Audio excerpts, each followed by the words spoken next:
লেখক প্রকাশকদের উপর ইসলামী জঙ্গিদের হামলা ও হত্যার বিরুদ্ধে প্রতিবাদে বিক্ষোভে ফুঁসে উঠেছে সারা দেশের মানুষ। প্রতিবাদ হরতালে দেশের বিভিন্ন শহরে অংশ নিয়েছে অনেকেই। প্রতিবাদকারীদের কেউ কেউ স্বরাষ্ট্রমন্ত্রী আসাদুজ্জামান খানের কুশপুত্তলিকা দাহ করে। শনিবার একজন প্রকাশককে কুপিয়ে হত্যা করা হয়। একই দিন আরেক প্রকাশক ও 2 লেখককে হত্যার উদ্দেশ্যে কোপানো হলে মারাত্মক আহত হয়ে প্রাণ বেঁচে যায়।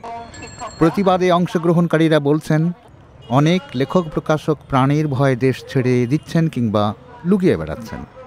কট্টর মৌলবাদীরা চাইছে সংখ্যাগরিষ্ঠ মুসলমানের এই দেশে শরিয়া ভিত্তিক শাসন চালাতে।